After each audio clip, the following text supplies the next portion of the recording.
नमस्कार सर्वांचा. आजचा टॉपिक तुम्हाला थंबनेलवरून समजला असेलच. मित्रांनो, बायोलॉजीमध्ये असे काही क्वेश्चन्स असतात ना, जे दिसायला अगदी एक ओळीचे असतात, पण एक्झाम हॉलमध्ये अर्ध्यापेक्षा जास्त स्टुडंट्स तिथेच कन्फ्यूज होतात. आता तुम्हाला वाटेल, "अरे, हे तर स्कूल लेव्हल्स टॉपिक्स आहेत." पण खरी गेम एक्झामिनर कुठे खेळतो माहिती का? तो डायरेक्ट क्वेश्चन विचारत नाही, तो क्वेश्चनमध्ये असे काही शब्द टाकतो आणि तिथंच तुमचं कन्फ्युजन सुरू होतं. म्हणजेच जर तुम्ही फक्त पाठांतर केलं असेल तर एक्झामिनर इझिली तुम्हाला ट्रॅप करू शकतो. पण आज आपण फक्त आन्सर पाहणार नाहीत, आज आपण समजून घेणार आहोत. तर व्हिडिओ शेवटपर्यंत नक्की बघा, कारण हे क्वेश्चन्स एम-पी-एस-सी, तलाठी, सरळ सेवा, पी-एस-आय अशा एक्झाम्समध्ये रिपीटेडली विचारले जातात. पहिल्या प्रश्नाकडे जाऊया आपल्या. व्हॅक्यूल साधारणपणे कोणत्या पेशीत मोठ्या प्रमाणात आढळते? फर्स्ट ऑप्शन आहे प्राणी पेशी, सेकंड आहे वनस्पती पेशी, सी आहे दोन्ही पेशी, डी आहे जीवाणू पेशी. हा प्रश्न ट्रिकी का आहे? या प्रश्नामध्ये एक्झामिनर कन्फ्युजन कसा क्रिएट करतो आहे ते बघा. हा क्वेश्चन एक्झामिनर मुद्दाम दोन्ही पेशी हे सी नंबरचं ऑप्शन देऊन ट्रिकी कसा बनवतो आहे. कारण बघा, व्हॅक्यूल दोन्ही पेशींमध्ये आढळू शकते, प्लांट सेल आणि ॲनिमल सेल. पण डिफरन्स आहे साईज, नंबर आणि परमनन्सीमध्ये. मित्रांनो, परत एकदा क्वेश्चन नीट वाचा. इथे एक्झामिनरने मोठ्या प्रमाणात म्हणजेच इंग्लिशमध्ये म्हणता येईल लार्ज प्रॉमिनंट व्हॅक्यूल हा कन्सेप्ट लपवलेला आहे. प्रश्नामध्ये एकदा बघा. व्हॅक्यूल दोन्ही पेशींमध्ये असते का? तर हो, ॲनिमल सेल आणि प्लांट सेल. व्हॅक्यूल वनस्पती आणि प्राणी दोन्ही पेशींमध्ये आढळू शकते. मग आन्सर दोन्ही का नाही? कारण प्लांट सेलमध्ये मित्रांनो व्हॅक्यूल ही मोठी, कायमस्वरूपी म्हणजे परमनंट आणि मध्यवर्ती म्हणजे सेंट्रल असते. आणि मग ॲनिमल सेलमध्ये काय असतं? तर ॲनिमल सेलमध्ये व्हॅक्यूल्स असू शकतात, पण त्या लहान, तात्पुरत्या म्हणजे टेम्पररी आणि कमी संख्येत असतात. म्हणून एक्झामिनर काय चेक करत असतो इथे आपलं, स्टुडंटला फक्त प्रेझेंट अब्सेंट माहिती आहे का, की कन्सेप्ट डेप्थ पण माहिती आहे, हे एक्झामिनर आपल्या इथे चेक करत असतो. तर पुढचा प्रश्न यावरून असा असू शकतो, प्लांट सेलमध्ये व्हॅक्यूल इतकी मोठी का असते? कारण ती पाणी, क्षार, पिगमेंट्स आणि वेस्ट मटेरियल स्टोअर करते. क्षार म्हणजे काय? क्षार म्हणजे पेशीतील बॅलन्स मेंटेन करण्यासाठी एक प्रकारचं सॉल्ट म्हणूया आपण.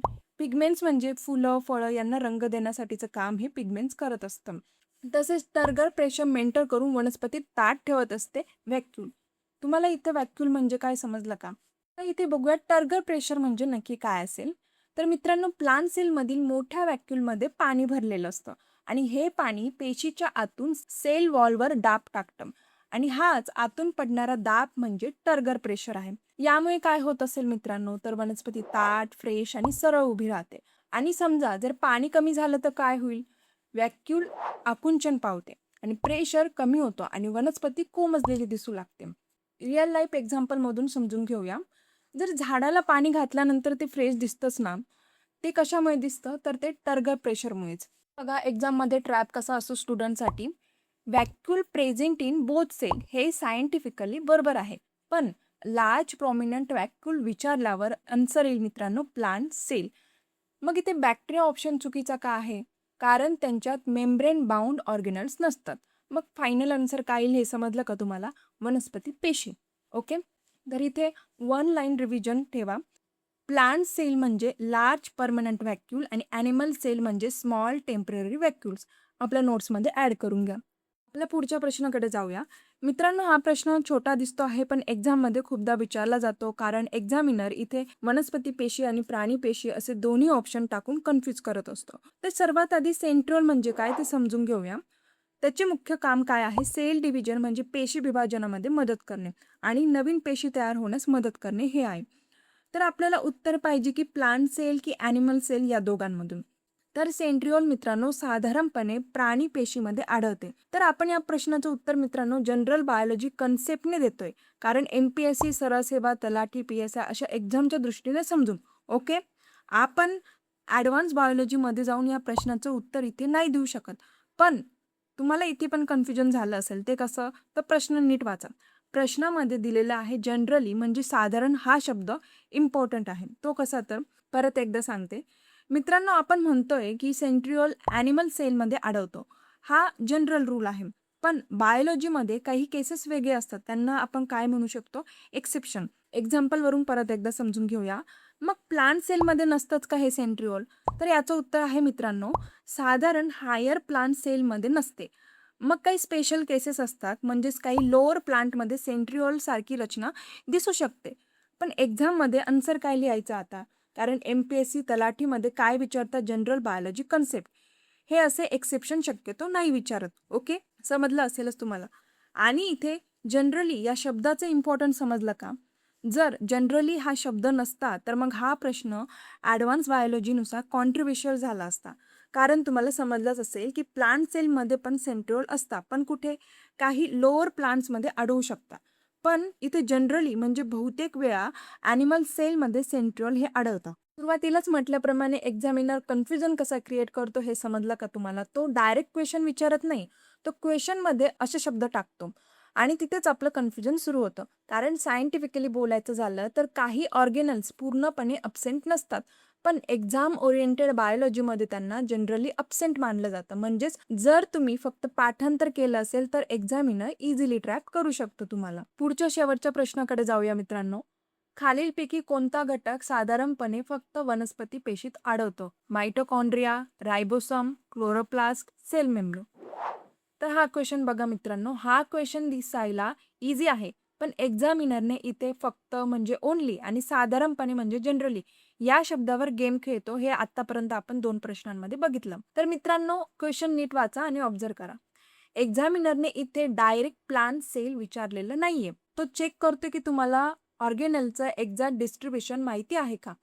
ऑर्गेनेलचं एक्झॅक्ट डिस्ट्रीब्युशन म्हणजे नेमकं कुठे प्रेझेंट आहे आणि कुठे नाही हे माहिती आहे का तुम्हाला? ते तो एक्झामिनर चेक करत असतो. सर्वात आधी क्लोरोप्लास्ट म्हणजे काय ते बघा. क्लोरोप्लास्ट हे डबल मेम्ब्रेन बाउंड ऑर्गेनल आहे, ज्यामध्ये क्लोरोफिल पिगमेंट असतो. याचं मेन फंक्शन काय असतं मित्रांनो? फोटोसिंथेसिस म्हणजे सूर्यप्रकाशाच्या मदतीने अन्न तयार करणे. मग आन्सर इथे क्लोरोप्लास्ट येईल का? कारण सामान्यतः क्लोरोप्लास्ट हे प्लांट सेलमध्ये आढळते. ॲनिमल सेलमध्ये नसतं का मग? नाही. ॲनिमल सेल्स फोटोसिंथेसिस करत नाही, त्यामुळे त्यांना क्लोरोप्लास्टची गरज नसते. मग यावरून बाकीचे ऑप्शन चुकीचे आहेत का?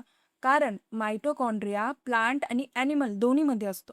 रायबोसोम हा पण सर्व पेशींमध्ये असतो. सेल मेम्ब्रेन हा पण सर्व पेशींमध्ये असतो. आता इथे एक्झाम ट्रॅप बघा. आता इम्पॉर्टंट पॉइंट आहे. एक्झामिनरने फक्त हा शब्द वापरलेला आहे. सायंटिफिक स्टडीज बघा इथे. काही प्रोटीस आणि अल्गीमध्ये सुद्धा क्लोरोप्लास्ट आढळू शकतो. म्हणजेच ॲडव्हान्स बायोलॉजीमध्ये क्लोरोप्लास्ट फक्त हायर प्लांट्स पुरतं मर्यादित नाही. मग आता इथे एक्झाममध्ये काय आन्सर करायचं? MPSC तलाठी लेवलवर स्टँडर्ड आन्सर इथे लिहायचं. Plant cell. येतंय लक्षात? एक्झामिनर कन्फ्युजन कसा क्रिएट करतो ते समजलं का? तो ओनली, जनरली, प्रेझेंट, अब्सेंट असे शब्द वापरून स्टुडंट कन्सेप्च्युअली स्ट्रॉंग आहे का हे एक्झामिनर चेक करत असतो. तर यानुसार या प्रश्नाची फायनल आन्सर येईल मित्रांनो क्लोरोप्लास्ट. ओके, तर चला मित्रांनो, आता घेऊया एक रॅपिड फायर राऊंड. जर तुम्हाला हे 3 ट्रिकी क्वेश्चन्स खरंच समजले असतील सेंट्रिओल, व्हॅक्यूल, क्लोरोप्लास्टचे, तर आता पुढचे 5 क्वेश्चन तुम्ही सेकंड्समध्ये सॉल्व्ह केले पाहिजे. बघूया खरंच कन्सेप्ट क्लिअर झालाय का, की एक्झामिनर अजूनही तुम्हाला कन्फ्यूज करू शकतो. पहिला प्रश्न तुमच्यासाठी मित्रांनो, फोटोसिंथेसिससाठी जबाबदार ऑर्गेनल कोणते? कॉमेंट करा मला answer. Second question, power house of the cell कोणाला म्हणतात? इझी वाटतंय? मग कमेंट करा. थर्ड क्वेश्चन, मोठी सेंट्रल व्हॅक्यूल सामान्यतः कोणत्या पेशीत आढळते? हा थोडा ट्रॅप करणारा क्वेश्चन आहे. पुढच्या प्रश्नाकडे जाऊया. ॲनिमल सेलमध्ये व्हॅक्यूल कशी असते? हा क्वेश्चन पण थोडा डेंजरस आहे. याचा आन्सर कमेंट करा नक्की. Next question, generally absent in higher plant cell हे कोणासाठी योग्य आहे? आणि एक्झामिनर इथेच कन्फ्यूज करतो. हा आहे तुमच्यासाठी लास्ट क्वेश्चन. कमेंट करा फास्ट. यापैकी किती प्रश्नांची उत्तरं तुम्ही बरोबर दिलीत? कॉमेंटमध्ये तुमचा स्कोर नक्की सांगा. आणि अशाच daily current affairs, MPSC updates आणि एक्झाम रिलेटेड व्हिडिओसाठी आपलं स्टडी विथ केतकी या चॅनलला सबस्क्राईब करायला विसरू नका. पुन्हा भेटूया नेक्स्ट व्हिडिओमध्ये. धन्यवाद सर्वांचे.